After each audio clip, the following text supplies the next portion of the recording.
Ce 18 octobre 2020 au soir, David Hallyday sera sur le plateau de 20h30 le dimanche, diffusé sur France 2.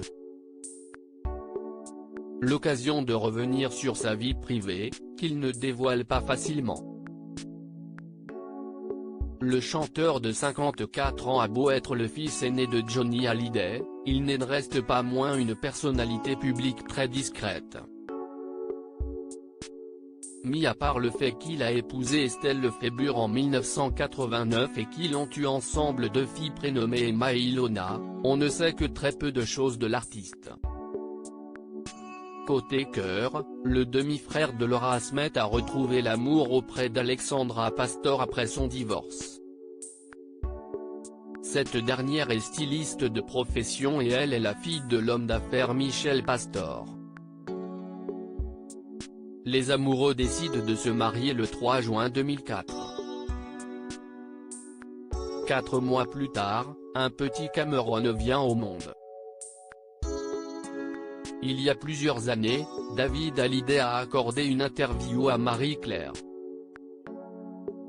Une fois n'est pas coutume, le musicien a évoqué son histoire d'amour et a révélé comment il a fait la connaissance de sa deuxième épouse. En effet, les tourtereaux se sont rencontrés à un dîner organisé.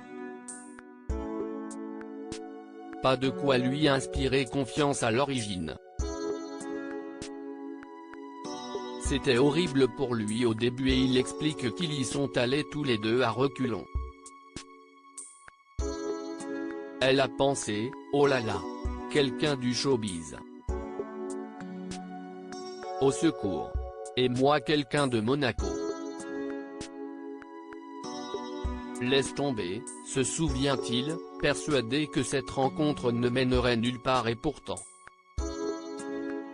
De bons amis devenus amants alors qu'il pensait se retrouver devant quelqu'un de matérialiste, David Hallyday est tombé sous le charme d'une femme qui ne ressemblait pas aux autres. On s'est vu et si est la première fois qu'avec une femme je n'avais aucune barrière, raconte David Hallyday. Pourtant, entre mon premier et mon second mariage, il s'en est passé des trucs. On s'est raconté n'importe quoi, on s'est marré. Si est devenue une copine.